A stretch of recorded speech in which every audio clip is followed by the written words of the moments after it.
Walking Out with Jonathan Holloway and Liam Grundy.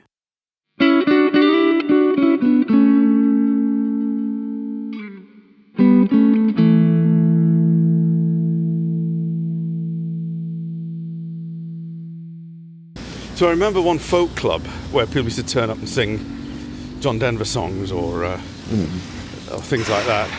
And occasionally me and Wally would try and do something. Because remember we sang some VD songs once that had been... Woody Guthrie did an album of songs for the American Health Board. Oh, yeah. Which were all about the dangers of getting venereal disease.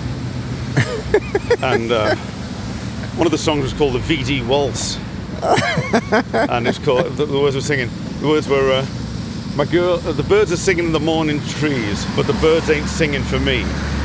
Because I did meet with a chick on the street and she gave me a case of VD.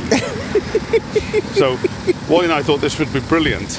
Yeah. As a counterpoint to the more John Denver inspired canon. Yeah. To actually sing about this, but didn't quite work out like that.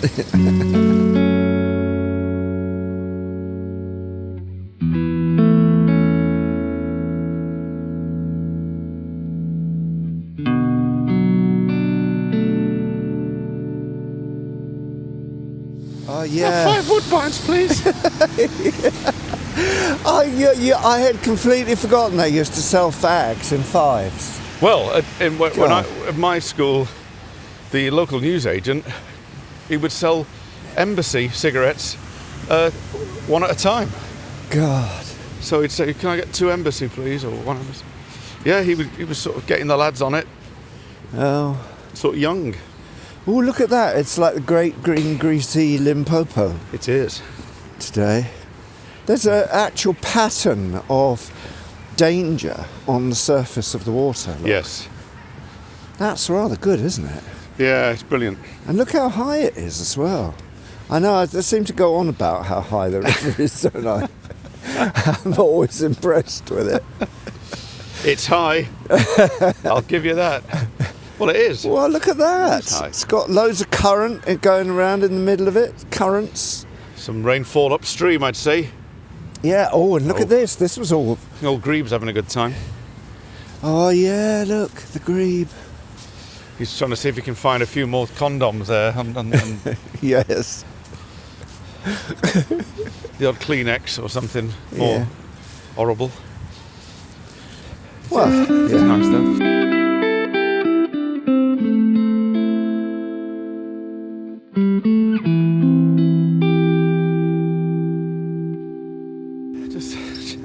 Is Clapton an invented stage name? No. Because there's a place called Clapton, isn't there? Clapton is his name. Isn't it up in the East End somewhere, Clapton? It is, yeah. I always thought he was like when the Bonzo Dogs band put out the intro and outro and they go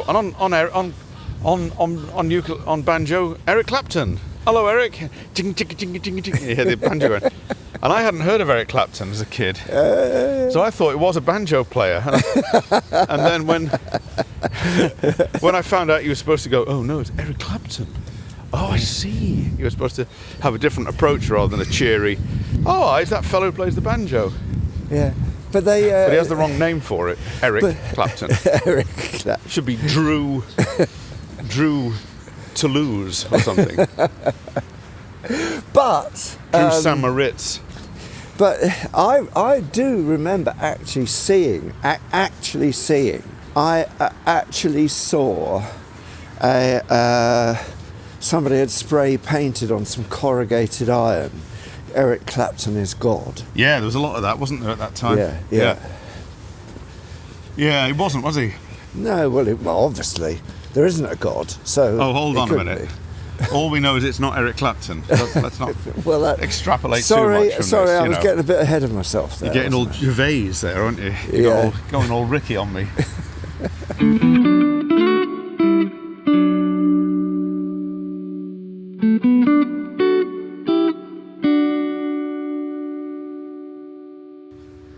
Is that a thing now, to be all Ricky? Or Ricky? Yeah, and I think And be very smug with it as well. Ungenerous. Yeah. Yeah. I suppose he's got a point. I can't argue with that. But I quite liked that movie. What was it called? The Invention of Lying or something. I never saw that. Yeah, it's quite good. Because he looked so weird in it. Yeah, but it was quite a good pretext that basically nobody knew how to lie. So everybody told the complete truth. Yes, yeah. And it was quite good. It was quite amusing. Yeah, it's a good idea. I've got to put my hat on. Oh. I knew there was something, but that I've got a hood. Does that mean your brain's going to slow down because it's going to get cold? I don't think it can slow down much more. All right.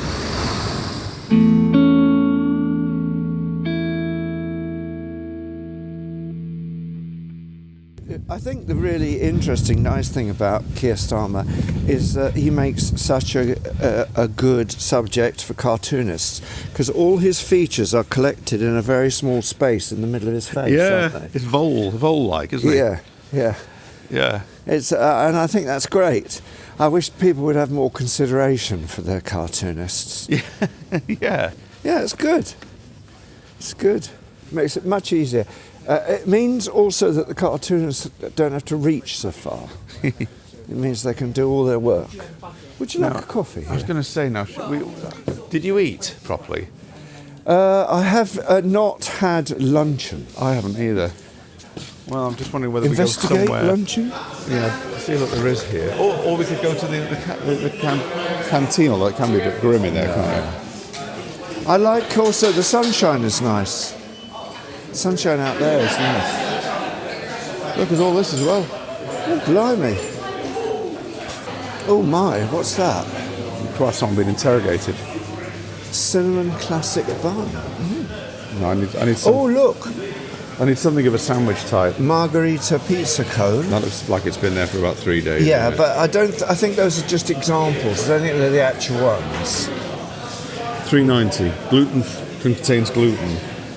Mozzarella grilled veg pizza square. No, I think they're overstretching themselves here.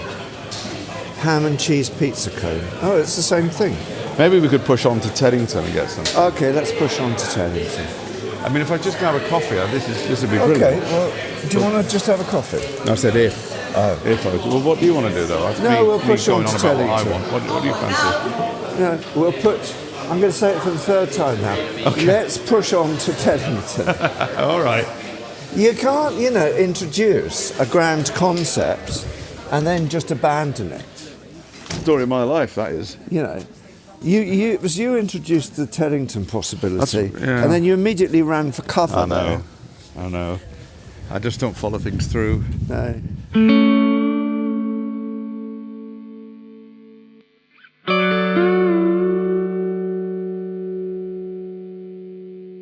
Now, where do you want to go for a spot of lunch? Oh, should we go down the high street? There's that one, or there's that one. There's that down there, or there's that down there, isn't there? Do you fancy this one? Why are you presenting me with choices? That just makes life difficult. Because we're not in Russia. I was watching Trauma Zone last night. What's Trauma Zone? The Adam Curtis documentary. Glean. Oh, the control Russian bloke. Eh? Yeah, the bloke who was in I can almost definitely say Love no. will tear us apart. No. The documentary filmmaker and journalist Adam Curtis. Why do I think it might be the person from New Order? Was his surname Curtis? Yeah, there's a lot of people surnamed Curtis. Right. Tony Curtis is another one. Yeah, but Tony Curtis went really strange, didn't he? He had all his... Well, once he became elderly, he had all his hair permed. Yeah, it's very odd. It's good. Anyway, Adam Curtis, it's all about Russia, and it takes you from... It's gleaned from footage shot by the BBC. Oh.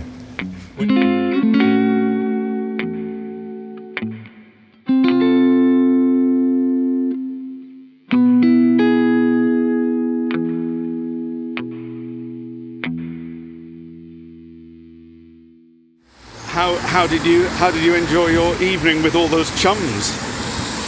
Which evening with Chums? Oh, when you were playing last Thursday. Yeah, because I missed all that. I was bloody working. It was really good. And as you say, there were a surprising number of Chums. Yes.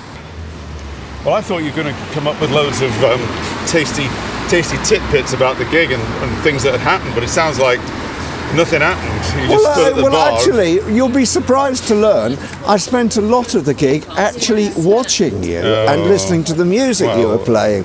I didn't realise that I was there as a spy. Yeah. And my sole purpose was to gather information for you. You were supposed to fill in the gaps, so I had to bloody make all that racket. You know, you were supposed to be my man in the field. You know, the Kim Philby. Only without the betrayal, hopefully.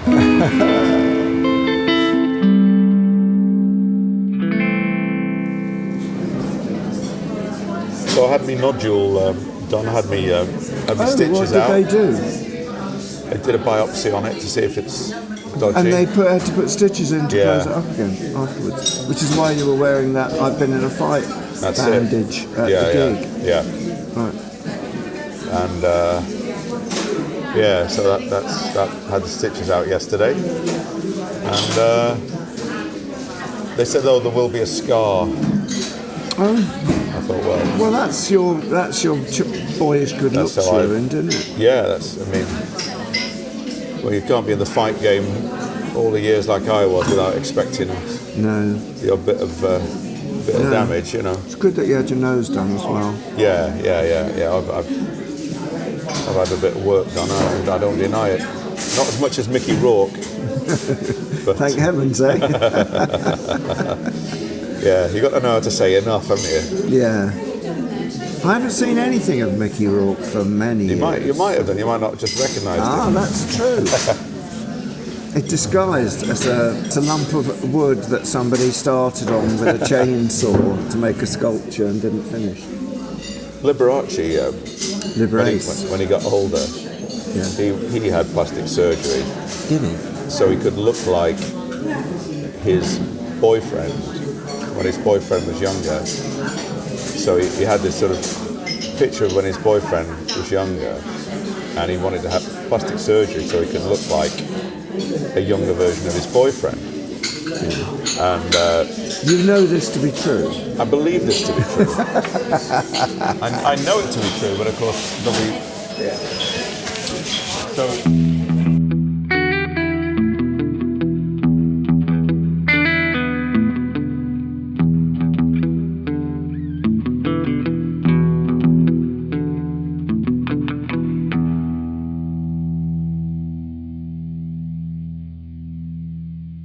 Good thing, you know. But we had a bit of the actual dissection in my school. So we had bull's eyes, and we had to cut a little window in the back of them. Oh God! And then shine a light through, so that you could see how the lens and the lie focused the light onto the car. Like that. Yeah.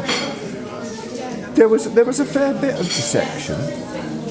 We used to have this teacher who was nuts. I might have said this before, actually. But I don't know what he was trying to teach us, but one day we went into the classroom, the lab, and he had two cockroaches.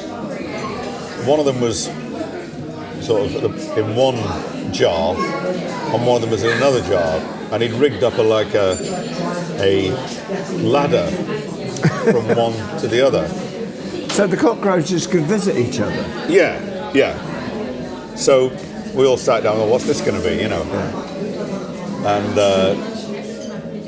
I think, although I don't think it was ever said, I think what he was trying to teach us was sexual attraction. Via the cockroaches? You're using cockroaches. Thank you. Cheers. Oh, that looks good. Thank you very much. So what he did was he basically undid the jar with the cockroach in at the bottom of the ladder, ready for the cockroach to go up the ladder and presumably go into the other jar with the second cockroach, Oh, then I presume the big cockroach love would be going on. yeah. I don't know this because what happened was he was just about to start the experiment and he unscrewed the jar of the first cockroach and it moved too quickly and he wasn't ready for it to start the experiment. And he screwed the jar back on, but he crushed sort of part of the back of the cockroach. You are eating, aren't you? So we all went, oh, look out, sir. And he went, oh, and he did a crunch, and he crunch, anyway, and the cockroach sort of fell to the bottom of the jar. He said, now here's what we're going to do. Hey, watch this. So, are you ready? We're all ready. Yeah, we're all watching. So he unscrewed the jar again, and the cockroach kind of, by now rather not very well, sort of got onto this ladder, and it was like a ramp, you know, and it started sort of crawling its way up this ramp, you know, and got to the top, and then kind of fell into the jar with the second cockroach, and just lay on its back. And I can't remember that he actually said, so as you can see from this experiment, I don't think there's anything relating to that so much. It was kind of just like, right, well, okay, well, we better call it a day there. And, you know, I always remember thinking, what was that about? You just sort of like cruelly disabled a cockroach, and we watch it sort of stumble to its death. And that was it. And with an expectant lady cockroach in distress watching this whole... Yeah, I mean, it is actually, in a way, because it was an all-boys school, in a way it's a lesson in life for men anyway, isn't it, really? You know, quite frankly. But I thought about this as the years went on, and I thought, yeah, that must have been some sort of sex thing or stuff, because I can't think what the point of it was, other than to say, well, this is how two animals are attracted to each other. But it doesn't really... Bizarre. It's not much... It couldn't really conclude much scientifically from it, you know, other than if someone's going to put a lid on your jar, move out of the way quick.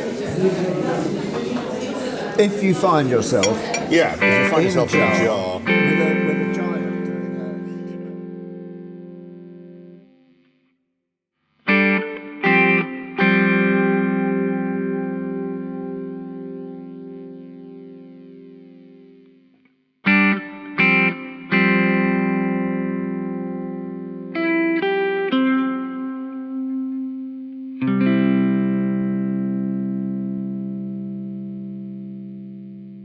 Walking Out with Jonathan Holloway and Liam Grundy, with music by Liam Grundy, a Fruit People production.